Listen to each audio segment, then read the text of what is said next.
Hello, everyone, and welcome back to the Inclusive Voice. This is ADHD, the life between the tasks. Picture a child sitting at a kitchen table. The homework is open, the pencil is ready, and the task has been explained 3 times or more. The child understands what to do. They genuinely intend to begin. 20 minutes later, the page is still empty. The adult sees refusal. The child experiences something they cannot explain. The task is there, the knowledge is there, and the consequences are becoming increasingly obvious. But the starting point remains inaccessible. Tum kitne lazy ho? Meaning, why are you so lazy? That sentence may survive much longer than the homework. This is where I want to begin, not with the familiar image of somebody bouncing around the classroom, but with an ordinary moment in which difficulty is mistaken for character or personality. Because apparently, if the child can explain the answer but cannot begin writing it, the only reasonable conclusion is that they have a personally declared war on education. They just hate education. ADHD often lives inside these misunderstandings, the forgotten message that mattered, the interruption that sounded disrespectful, the calm looking person whose mind has not been quiet all day, or the adult who can manage a genuine emergency but cannot complete a form until the deadline is close enough to begin making visible threats. I mean, some of it is funny, placing an important document somewhere safe, quotation marks, and successfully protecting it from yourself is quite impressive achievement. Honestly, I mean, even FBI and the MI5 and any other spy agency would struggle to locate it at this point. Others are not funny. Repeatedly disappointing people despite caring about them can change how somebody understands themselves. After a while, the person no longer says, I am finding this difficult. They begin saying, I am the difficult one. So, throughout this video, the slides will give you the clear and accurate information, the part you can pause, read, and share and use as a resource. Then you'll see me step away from the slide and bring out the megaphone, which you can see on this slide as well. The megaphone is not because I have suddenly mistaken myself for a Bollywood Awards host or decided this is my Coke Studio edition. No. Although, I mean, let's be honest, give a desi girl a microphone and suddenly everybody's family history is at risk. I mean, all the dark secrets come out. The megaphone means we are leaving the tidy clinical language for a moment. That is where we talk about what the slide cannot hold, the lived experience, the uncomfortable history, the family reactions, the cultural noise, and the consequences people prefer to whisper about or completely ignore because addressing them would require somebody to admit they were wrong. I will occasionally use Urdu and speak Urdu because these judgments often arrive in the language of home long before they enter the language of an assessment and predominantly in minority communities, and especially mine, which I've discovered. And it's sad. So, hence, I will use Urdu so people from my community can actually suddenly relate to it and it will catch, meaning it will bring them into the conversation more. Every phrase will be translated naturally into English, so nobody is excluded and nobody can raise a hand and say, I didn't understand. That's not the case. And yes, I may laugh at some of it, not because the harm is funny, but because sometimes the sheer confidence with which people say complete and utter nonsense deserves its own round of applause and standing ovation. You'll also notice that this video remains quiet unless you hear the children in the background because I'm a mum. There is no dramatic music, no frantic editing, no flashing transitions, or unnecessary collection of sound effects. Discussing attention while attacking everybody's attention would feel slightly counterproductive, if you get me. So the slides will give us the information. The megaphone will give you the part between the lines. For now, remember the child sitting at the kitchen table. Everybody can see the unfinished page. We are going to consider the person sitting behind it. What is ADHD? The condition beneath the assumptions. What contributes to ADHD? ADHD has no single cause. Genetics play a major role, and ADHD often runs in families.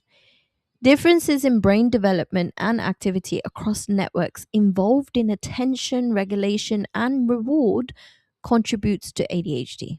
Prenatal and early developmental factors, including premature birth, can increase likelihood. Environment can intensify or reduce difficulties, but ADHD is not simply created by parenting, discipline, or lifestyle. It is not caused by poor parenting, weak discipline, sugar, screens, vaccines, laziness, or lack of faith. What makes it ADHD? With ADHD, the pattern begins in childhood, persists over time, appears across more than one setting, creates meaningful difficulty in learning, work, relationships, safety, or daily life, is not better explained by another condition alone. ADHD traits exist on a continuum. A diagnosis is considered when the developmental pattern is persistent, occurs across settings, and causes significant impairment in everyday life. There is a megaphone on the slide, so I'm going to step away. Right. The slide has told you what ADHD is. Now, let us talk about living with it. For a child, it may be hearing an instruction and losing it before reaching the desk. Wanting to begin but having no access to the starting point. Remembering the homework at 11 o'clock when the panic finally begins and becomes louder than everything else. Adults see unfinished work. They do not see the child repeatedly dragging their attention back, losing the next step, and watching everybody else begin. Then there's impulsivity. The answer leaves the mouth before the permission arrives. The joke is said, everybody goes quiet, and regret turns up 2 seconds later, carrying absolutely no useful equipment. Emotions can arrive just as quickly. One correction feels like 10. The child shouts, cries, slams the door, says something cruel, or shuts down before they understand what happened. The feeling passes, the consequences stay. Not everybody with ADHD experiences this identically. And these difficulties are not exclusive to ADHD, but leaving them out because they are not cute enough for an infographic is dishonest. Historically, adults judged the behavior instead of investigating it. Lazy, naughty, aggressive, careless, attention seeking, badly raised. The child who forgot was punished for not caring. The overwhelmed child was punished for being dramatic.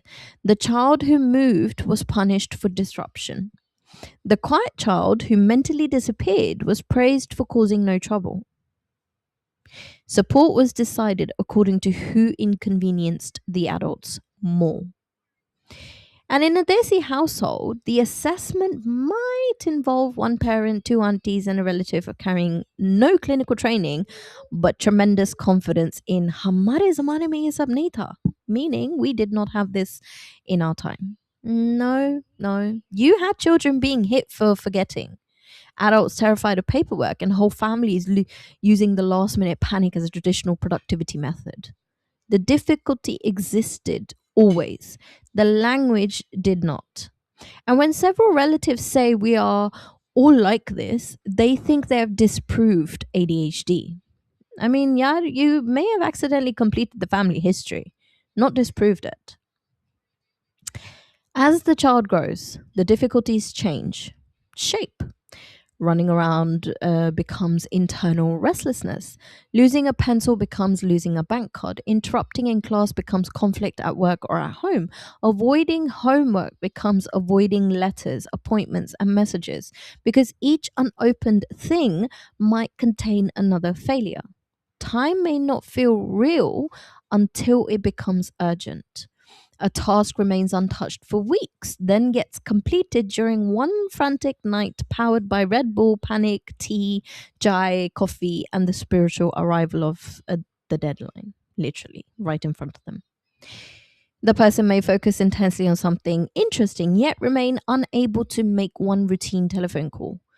If you can do that, why can't you do this? I think we've all heard that. because ability is not always reliably available on demand. I mean, it's not Sky on demand, dude. That inconsistency damages trust. A partner stops believing sincere promises. Friends become tired of cancellations. Impulsive words damage relationships. Impulsive spending creates huge amount of debts. Rapid and impulsive decisions affect work, driving, and safety. The person may care deeply while repeatedly producing evidence that looks like they do not care. That is one of the darkest parts. Then comes his coping strategies. Anxiety becomes the alarm clock. Shame becomes the reminder system.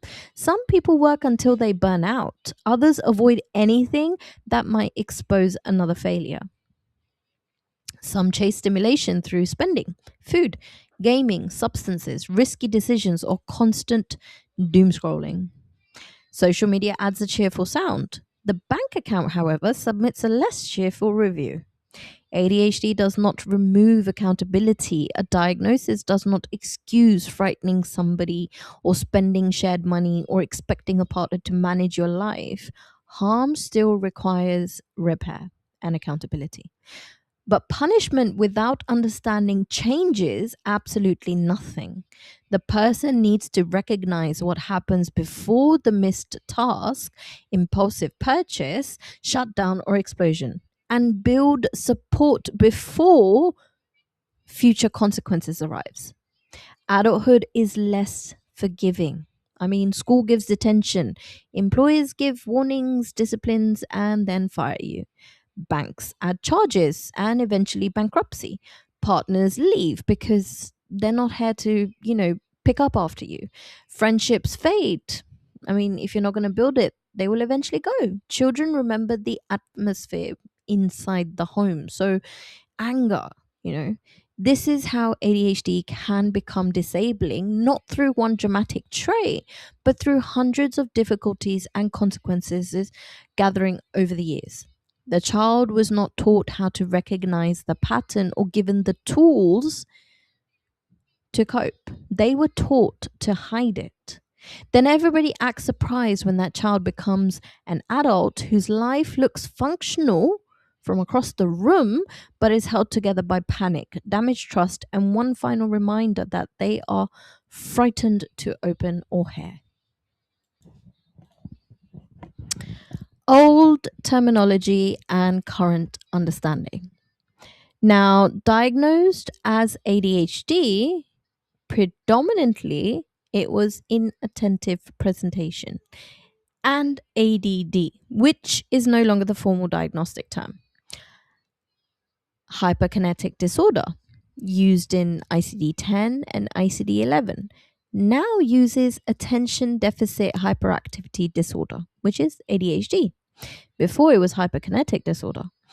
ADHD subtypes, now it's called presentations because characteristics can change across development and circumstances.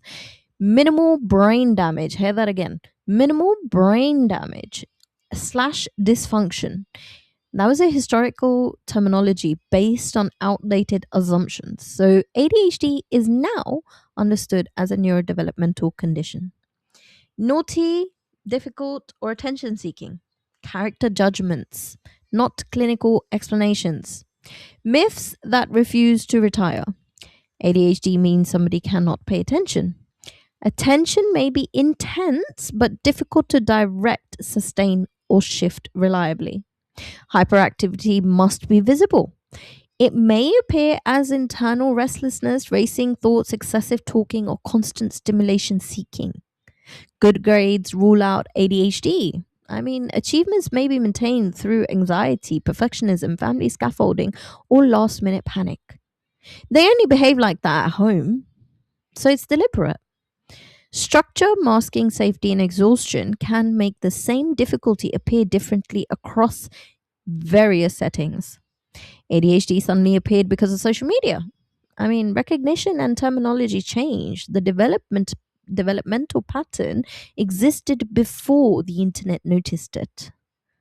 Discipline fixes ADHD.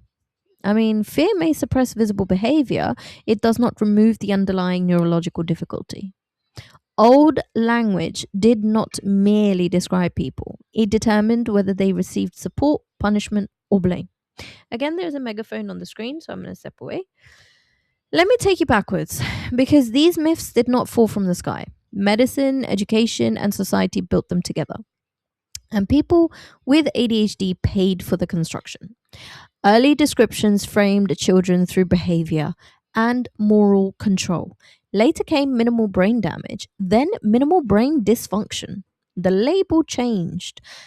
The child remained somebody being examined for what was supposedly wrong with them. In 1968, the American Diagnostic Manual used hyperkinetic reaction of childhood. The name centered visible movement and childhood, so the child disrupting the room became easier to recognize because it was an inconvenience. The person whose restlessness remained internal could continue disappearing without technically leaving their chair. Do you get the gist? Do you understand? In 1980 came ADD. In 1987, ADHD entered the terminology. Later, fixed subtypes became presentations because what is visible can change across development and circumstances. Medicine updated the paperwork. Society did not immediately update imagination or language. And the family WhatsApp group definitely did not receive the revised manual or the memo. I mean, we're still here. Naam badal gaya, soch nahi, meaning the name changed, but the thinking did not. That is why people still say you cannot have ADHD, you are not hyper. They use an outdated image of a small boy running around the classroom to judge an adult whose body is still, while their mind has been holding an emergency meeting since breakfast. I mean, they've got multiple thoughts going on, but they're sitting still. You don't see anything wrong. Historical language also decided who qualified for sympathy. If the child was considered neurologically damaged, they were treated as defective. If adults rejected the biological explanation, the same child was treated as deliberately disobedient. Either the brain was broken or the character was. What a generous range of options, honestly. Children were punished, excluded, humiliated because adults believed discipline could correct moral failure. Some learned to suppress visible behavior through fear. Adults called that improvement. The nervous system called it survival. The difficulty moved inside. It became internal. Restlessness, shutdowns, hidden panic, perfectionism, anger at home, or complete exhaustion after maintaining control in public. Then came another myth. If the child achieved, the difficulty could not be real. A child could be intelligent enough to compensate, frightened enough to overwork, and supported enough to avoid visible failure. And those survival strategies were used to deny them help. The grade became evidence against a person who nearly destroyed themselves earning it. By adulthood, the terminology may be modern while the gatekeeping remains antique. The adult arrives prepared for an assessment because they have spent weeks terrified of forgetting something. They bring notes, remain seated, and explain to themselves clearly, sometimes overly clearly. Somebody thinks you seem fine. Of course, they seem fine. This is opening night. You did not attend the rehearsals, the panic, the missed meals, or the collapse afterwards. Old ideas also survive differently across communities. Behavior interpreted as neurodevelopmental difficulty in one child may be read as aggression, defiance, or poor parenting in another. Achievement, obedience, family protection, stigma, and difficulty navigating services can keep other children outside the referral system. That does not prove some communities need less help. It proves the doorway is not equally visible or trusted or open. And in many Desi families, the diagnosis may arrive years after the unofficial family verdict. I mean, lazy, bad tempered, careless, too sensitive, not grateful for the opportunities they were given. I mean, we've all heard these. Those words follow the child into adulthood. They become the voice saying, I should be able to manage this, while work, money, health, and relationships deteriorate drastically. This is why myths are not merely irritating opinions. They decide who gets referrals, who gets punished, who receives adjustments, and who must collapse publicly before their private struggle becomes believable. Lazy saves the system from investigating it. Attention seeking saves the adult from listening. Bad parenting gives everybody somebody convenient to blame. Accurate language creates awkward questions about support withheld. Punishment normalized and adults harmed before medicine admitted that ADHD does not automatically expire with childhood. The history matters because it's not over. We removed minimal brain damage from the manuals, but people are still treated as damaged. We stopped formally calling ADHD a moral defect, but people are still punished as though better character would cure it. The terminology might have evolved and is evolving. The permission to be understood is still very much catching up. The biological and neurological view. ADHD is a neurodevelopmental condition involving difference in how the brain develops and regulates attention, activity, impulses, motivation, and reward. Genetics have a strong influence, while research also identifies average differences in structure, development, and activity of connected brain networks. Dopamine and noradrenaline are involved, but ADHD is not accurately explained as a simple chemical imbalance or a brain that merely lacks dopamine. Neurotransmitters work differently across complex circuits, receptors, and regions. ADHD cannot be seen by looking at someone. There is no single ADHD brain, blood test, or routine brain scan that can diagnose an individual. Research findings describe group averages with substantial variation and overlap between people. ADHD can share characteristics with autism, developmental coordination disorder, dyslexia, Tourette syndrome, language and learning differences, and other neurodevelopmental conditions. Shared traits may include executive function difficulties, sensory differences, movement, emotional regulation, working memory, and social challenges. Shared characteristics do not mean the conditions are identical. The same visible behavior may arise from a different neurological process, and conditions can co occur within the same person. A condition does not become less biological because its neurology cannot be seen from across the room. There is a megaphone here, so I'm going to step away from the slide. This slide exists because society has a very strange relationship with invisible biology. If they cannot see it, they don't believe it. If a condition cannot be seen across the room, detected in a blood test, or pointed at on one dramatic brain scan, people begin behaving as though the nervous system is a rumor. मुझे तो बिल्कुल ठीक लगता है, meaning they look completely fine to me. I mean, wonderful. The neurological assessment has been completed from the opposite side of the living room by a popo, by your popo, basically my popo or anyone's popo. I mean, whatever. Historically, medicine swung between two crude explanations. Either the child had some form of brain damage or the behavior came from poor discipline and defective character. The science moved forward. The accusation simply changed outfits. In 1937, Charles Bradley reported that a stimulant improved behavior and school performance in some children. Decades later, medication acting partly through dopamine and neuroadrenaline systems helped produce a very tidy public story. ADHD means the brain does not have enough dopamine. Neat, memorable, but very incomplete.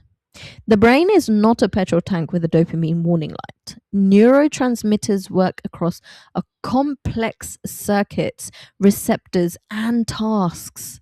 A medicine affecting a chemical system does not prove that every person began with one simple chemical shortage. We're not the same. Paracetamol may help a headache. The headache was not caused by a paracetamol deficiency. The brain imaging arrived. complete with beautifully colored pictures. Headlines began presenting group differences as though researchers had photographed ADHD itself. Give society one colorful brain scan, and suddenly everybody has completed a neuroscience degree during lunch break. I mean, honestly? Seriously? Research does identify average differences in development and connected brain networks, but averages are not individual fingerprints. People with ADHD vary enormously, and their measurements overlap with people who do not have ADHD. So, no, a routine scan cannot confirm one person's diagnosis, and no, that does not mean ADHD is imaginary. This is where scientific uncertainty gets weaponized. When research shows complexity, critics call it lack of evidence. They demand one gene, one damaged region, one chemical, or one scan, as though biology only becomes real after producing a convenient visual aid. I mean, seriously? Human bodies are not required to organize themselves according to the leaflet headings. No, just no. ADHD is strongly influenced by genetics, but there is no single ADHD gene. Development involves many genetic influences interacting with other biological and environmental factors. In some families, their heritability becomes visible long before the diagnosis does. One person loses every document, another survives through permanent urgency. Somebody interrupts every story. Three relatives say, "We're all like this." And then somehow nobody hears the family history introducing itself. I mean, did you hear it? I did. The biology also does not freeze in childhood. The brain develops, demands change, and the environment provides different amounts of structure. A child may be carried by school timetables and family reminders. The same person can reach adulthood, lose that scaffolding, and appear to suddenly deteriorate. Do you get my point? The neurology did not wake up at 30. Life finally demanded more than the existing support could conceal. ADHD also overlaps with other neurodevelopmental conditions, executive function, sensory, movement, language, learning, and emotional regulation. Difficulties may appear across different diagnoses. But, however, that does not mean the conditions are identical. Autism is not severe ADHD. ADHD is not mild autism. This was a thing back a few years ago. Dyslexia is not ADHD. This was also a thing back a few years ago. Dyslexia is not ADHD involving reading. Similar visible behavior can come from different processes, and more than one condition can exist in the same person. Before 2013, and this is not even that long ago, 2013, American diagnostic rules did not permit ADHD to be diagnosed alongside autism. People did not suddenly begin having both when the manual changed. The paperwork finally admitted that human beings were more complicated than the paperwork. The darker problem is what happens while people wait for perfect proof. The child is punished. The adult is doubted. The family is blamed. The person is told to return when work, money, health, or relationships have deteriorated enough to make the invisible difficulty publicly respectable. Biology should never be used to reduce somebody to a defective brain, but refusing to recognize biology leaves the person blamed for every consequence of it. ADHD does not become less neurological because somebody can make an eye contact or sit still during an appointment or appear capable for 40 minutes. You're observing a person. You're not observing the full cost of their nervous system getting them through that room. So, sex related patterns in ADHD. So, biological male, diagnosed more frequently during childhood. Hyperactive, impulsive, and combined presentations are recognized more often. Externalized behavior may include movement, interruption, risk taking, conflict, or classroom disruption. Behavior is more likely to attract adult attention and referral. Difficulties may be labeled naughty or aggressive before ADHD is considered. Recognition is still missed when hyperactivity is internal, or symptoms are primarily inattentive. Biological female, more likely to be diagnosed later or remain undiagnosed. Inattentive characteristics are recognized more frequently.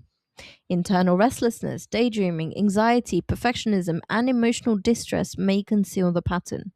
Masking and copying organized peers can reduce visible signs. Difficulties may intensify around hormonal changes, although experiences vary and research is still developing. Achievement and socially compliant behavior can delay referral. These are population level tendencies, not biological rules.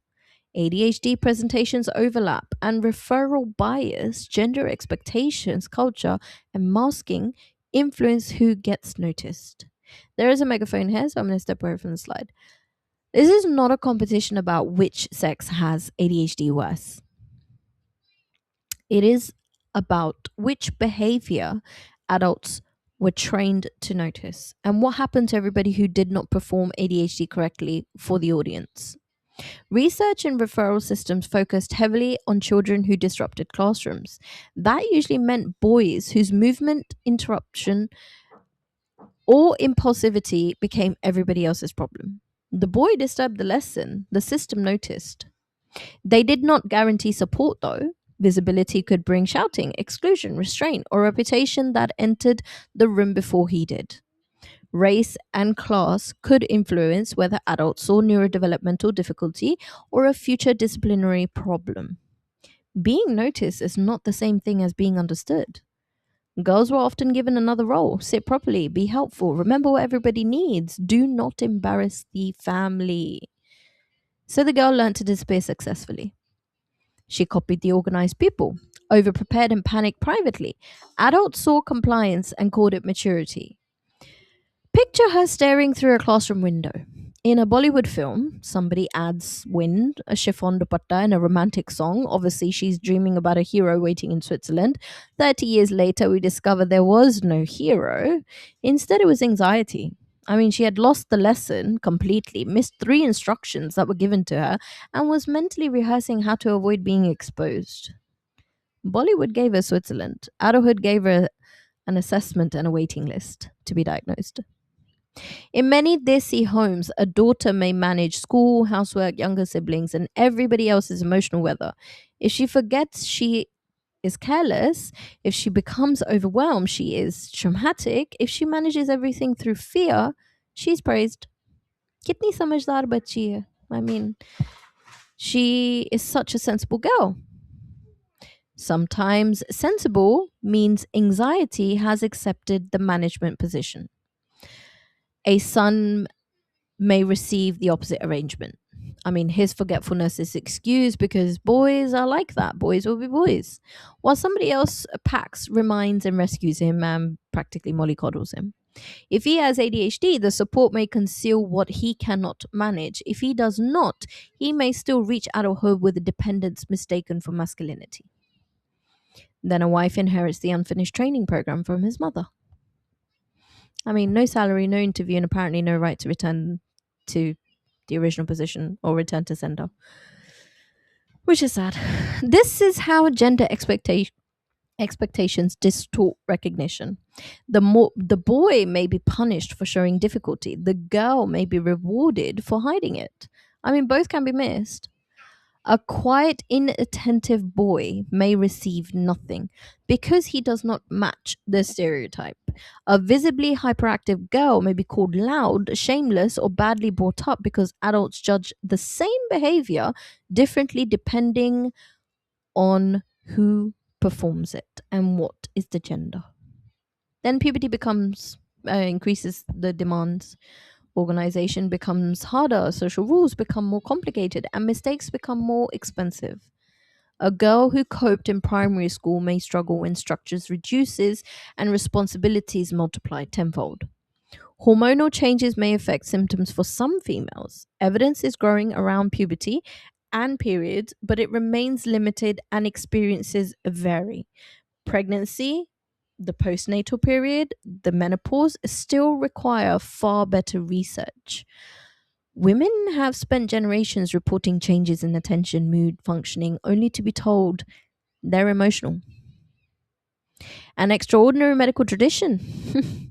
When the evidence concerns women, first investigate whether the woman is simply being difficult or if she's crazy.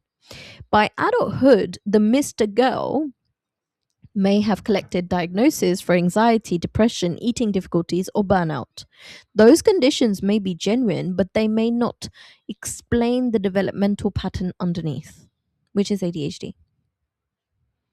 She may recognize herself only after her child is assessed. The clinician asks about the childhood daydreaming, unfinished tasks, and internal restlessness, and suddenly the appointment begins describing the mother. Very considerate of medicine to arrive after she has raised another human being, maintained a household, and blamed herself for 30 years. Men are harmed too. Restlessness may become overworking, risky behavior, substance use, or anger. Help may arrive only after employment, driving, money, or relationships are, already damaged and deteriorated. Research involving transgender, non binary, and intersex people remains very limited. Again, it is a privilege to be able to, voice knowledge or have knowledge. While older studies often blurred sex and gender together, we cannot announce neat biological rules when social expectations shaped the samples and the whole populations were barely included because, you know, that's how society worked. If you had money, you had privilege of education. If you did not, well, unfortunately, you didn't know anything. The darkest difference is not simply how ADHD appears in males and females, it is whose suffering becomes disruptive enough to be believed. The boy may be punished because everybody can see him. The girl may be praised while quietly building her life around distress. From childhood traits to adult impairment. So, observable childhood, movement, interruption, or acting before thinking. Lost belongings, unfinished, the lost pencil cases, unfinished work, and repeated lateness. Emotional reactions that adults may call overdramatic. Reliance on parents and teachers to organize daily life. As demands increase, meaning puberty, teenager, adulthood, deadlines, appointments, and household tasks become harder to coordinate. Impulsive decisions carry financial, legal, or relationship consequences. Disorganizations is judged as unreliability rather than reorganized as difficulty. External support may disappear before independent skills are established. In adulthood, very much so, employment, instability, debt, accidents, or repeated conflict. An environment built around reminder, rescue, crisis management. Independence may appear possible but remain difficult to sustain consistently. One missed responsibility can create several additional problems. Internal, childhood. Overwhelm may be mistaken for refusal. Instructions disappear before they can be acted upon. The child understands what to do but cannot reliably begin. Repeated correction becomes shame or damaged self belief. As demands increase, meaning puberty, teenage years, early adulthood, anxiety, urgency, and perfectionism may be used to force performance. Mental effort is hidden because the finished result appears acceptable. Avoidance grows when ordinary task becomes associated with failure. Coping systems may collapse during stress, illness, or major life changes. Adulthood. Task paralysis, decision fatigue, and chronic mental exhaustion. Difficulty trusting memory, judgment, or the ability to follow through. Burnout from compensating for difficulties that others cannot see. Reduced independence, deteriorating health, and secondary mental distress. ADHD may not become more severe with age. Adult life becomes less forgiving of the same difficulty when support decreases and consequences increase. There is a megaphone here. So, nobody warns the child that adulthood will remove the scaffolding, increase the load, and then blame the building for developing cracks. So, for years, ADHD was treated as something children were expected to outgrow, presumably around the same time they stopped needing packed lunches and magically learned council tax. I mean, research moved on. Quite a few services, families, and institutions did not. A child's life is usually organized from the outside. Somebody wakes them up, provides a timetable, rings the school bell, repeats the instructions, checks homework, and notices when something disappears. Even when that support is imperfect, adults are carrying parts of the planning, memory, and time management. Then adulthood arrives, carrying keys, bills, passwords, appointments, work, rotas, tenancy agreements, and 14 letters marked important. The ADHD may not have become worse. Life has simply stopped absorbing it. One missed letter becomes a penalty. The penalty creates a phone call.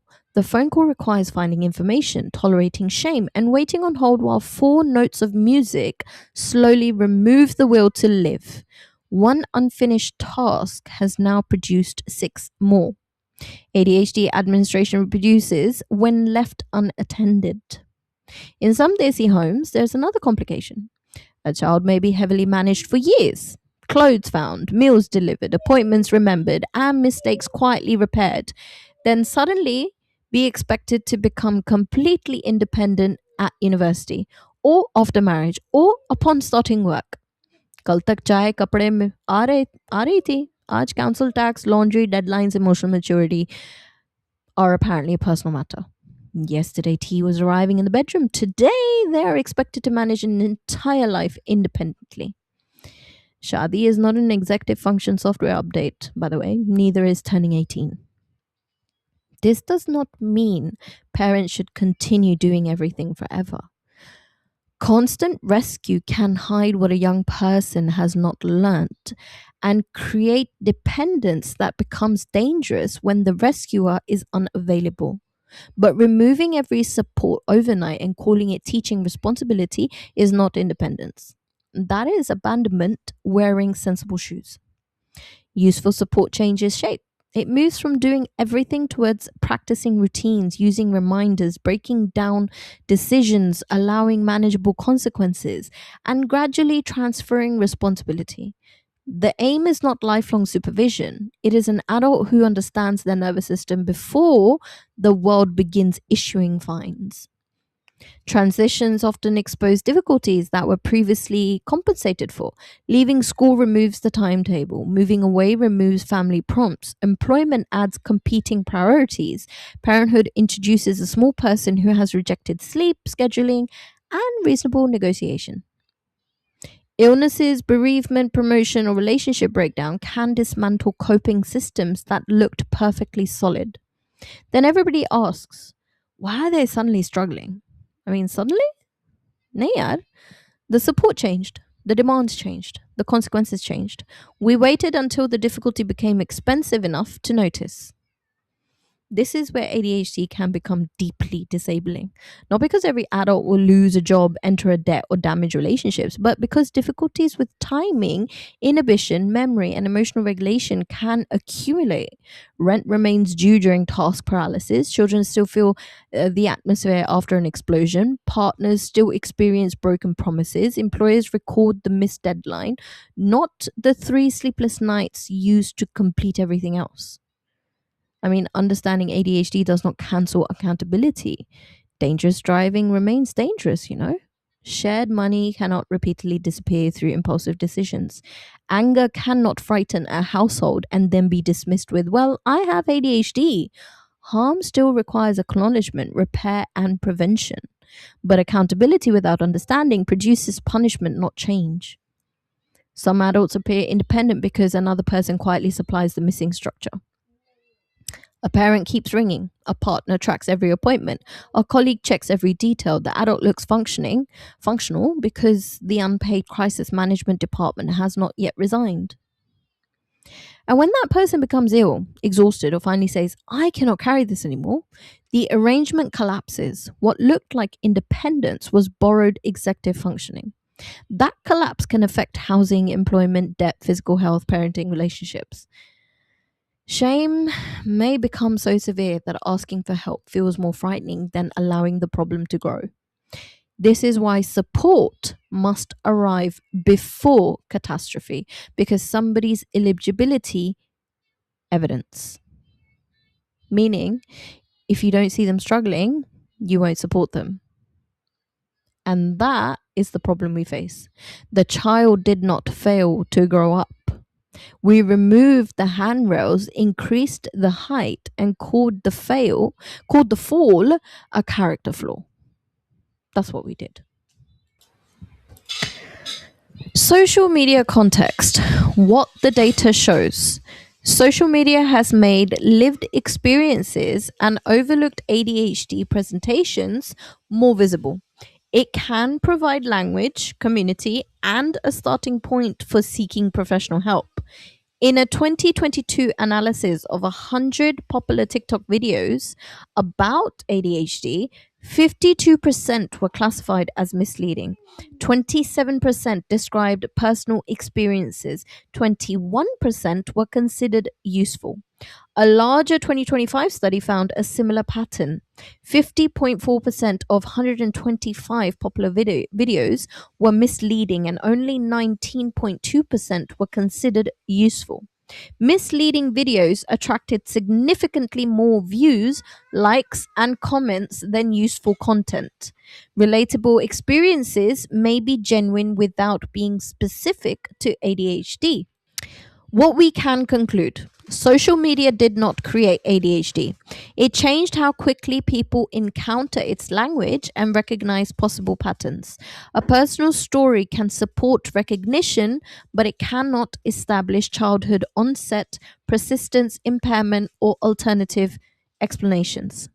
Forgetfulness, procrastination, and distractions occur across population. Context, frequency, development, and functional impact matter. Algorithms prioritize engagement, not clinical accuracy, nuance, or differential diagnosis. Online content may encourage somebody to seek assessment, but it cannot replace a comprehensive assessment.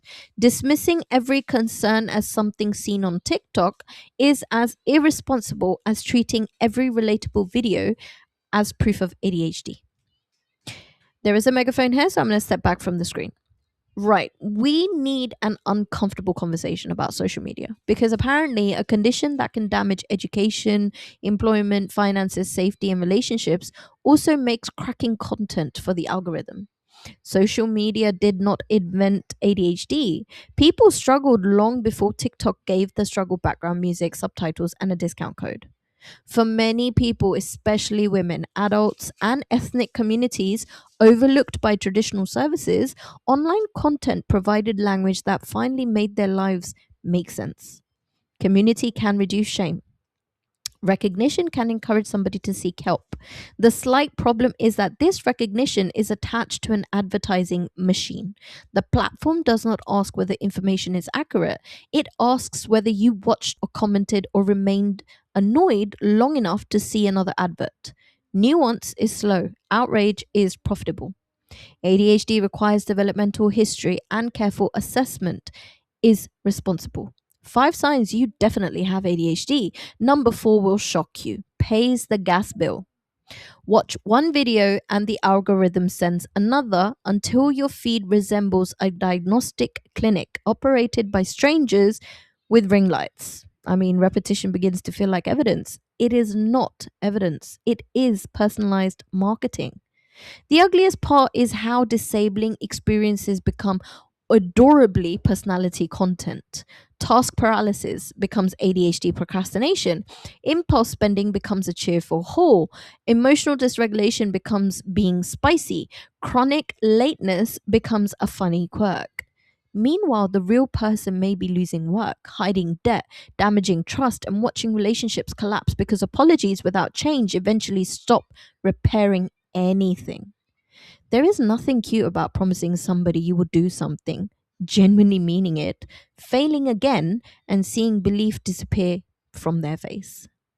There is nothing quirky about avoiding your bank account because every impulsive purchase briefly sold you a fantasy. This planner will make me organized. This course will make me productive. These storage boxes will introduce me to the responsible adult I shall apparently become on Monday. Monday arrives. The excitement has already left the promises. The payment installments have not. Then come supplements, coaching packages, and ADHD friendly products. Some creators are responsible. Others have discovered that frightened people are wonderfully marketable. First they describe your pain, then their product becomes the answer. Wah kya coincidence, meaning what an astonishing coincidence. Use your common sense, yaar.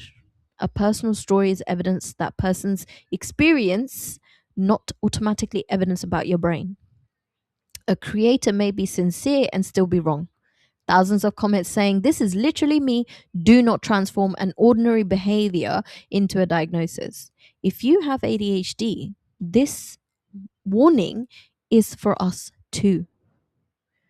Do not hand your attention to people earning money from keeping it unsettled. ADHD may involve greater sensitivity to novelty and immediate reward.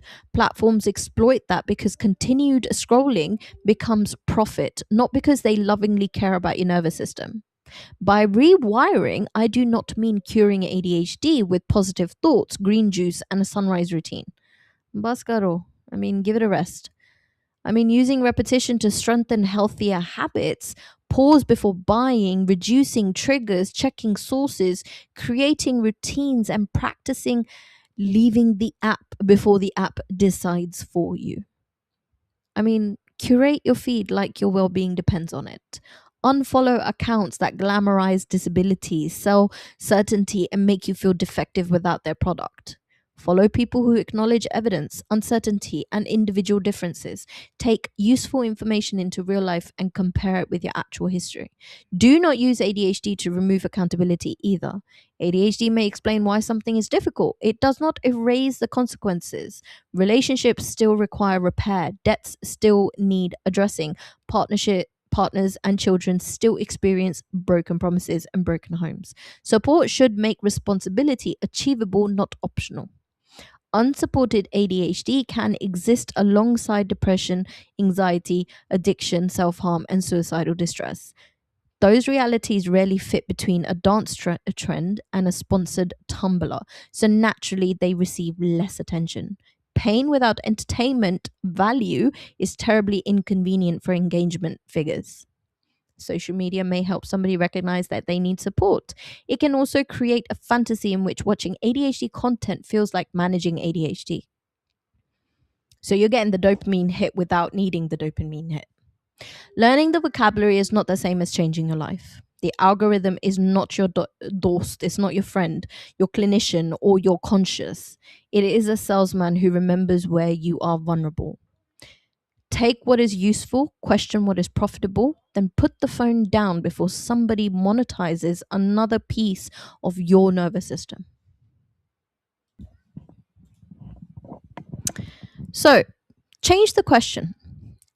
Instead of asking, why can't they just concentrate? Ask, what is preventing attention from being directed or sustained? Why do they only do what interests them? Ask, what structure, urgency, reward, or support helps them begin? Why are they so lazy and unreliable? Ask, which executive function demand is repeatedly breaking down? Why did they not grow out of it? Ask, did adult expectations increase while support disappeared? Why are they using ADHD as an excuse? Instead, ask, are they using the diagnosis to avoid responsibility or to understand what makes responsibility achievable? Why do they need adjustments other people do not receive? Ask, does equal treatment provide equal access? Change the response. Replace shame with clear expectations and proportionate consequences. Break tasks into visible, achievable steps. Use reminders, written instructions, routines, and external structure. Support independence without taking over completely. Recognize effort without pretending impact does not matter. Repair harm while addressing the difficulty that contributed to it. Seek qualified assessment when difficulties are persistent and disabling. Ask the person what genuinely helps, then listen to the person. Understanding ADHD does not remove accountability, it replaces moral judgment with informed responsibility. The aim is not to lower expectations, it is to remove the barriers that make meeting them unnecessarily difficult. There is a megaphone here, so I'm going to step away. This is where I leave you with the most important part of this entire conversation. Change your perspective. Not your standards, not your boundaries, not your right to be affected when somebody causes harm. Change the meaning you automatically attach to what you see. When somebody forgets something important, pause before deciding they do not care. When they understand a task but cannot begin it, pause before calling them lazy. When they become overwhelmed by something you consider simple, pause before treating their distress as manipulation. The behavior may still be frustrating, but frustration is not evidence of defective character. Throughout this video, we have looked beneath what is visible. Behind the unfinished task may be impaired initiation. Behind the interruption may be an impulse that arrived before inhibition. Behind the calm face may be relentless internal activity. Behind the apparently successful adult may be anxiety, exhaustion, and another person quietly holding the entire system together.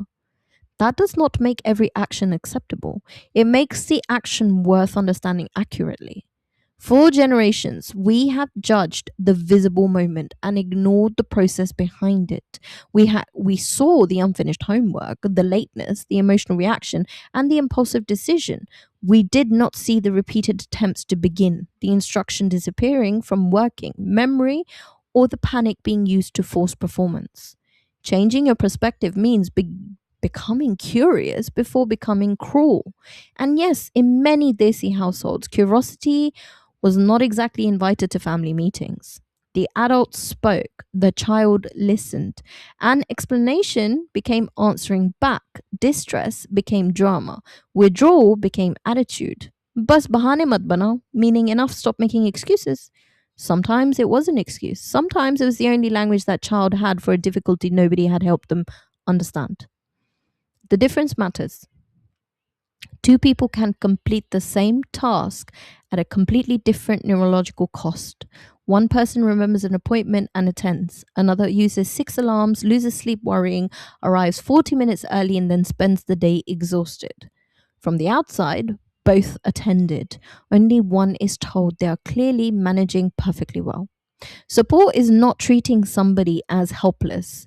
Written instructions, reminders, routines, quieter spaces, and manageable stages are tools that make responsibility more achievable. Nobody excuses a person wearing glasses of cheating because the words are easier to read. Yet mention ADHD adjustment and suddenly somebody forms a committee to investigate whether it's fair. Fair does not mean everybody receives the same thing. Fair means the barrier is not confused with the person's ability. But understanding ADHD does not mean accepting everything. It does not make intimidation acceptable, restore money lost through impulsive spending, or automatically repair trust after repeated broken promises. Good intentions do not prevent harm. A diagnosis should help somebody recognize patterns, build safeguards, seek treatment, communicate honestly, and repair damage. It should improve accountability, not provide more sophisticated vocabulary for avoiding it. Compassion is not becoming somebody's unpaid crisis management department. Koi baat nahi beta cannot be the family complete support plan. Meaning it's all right, child.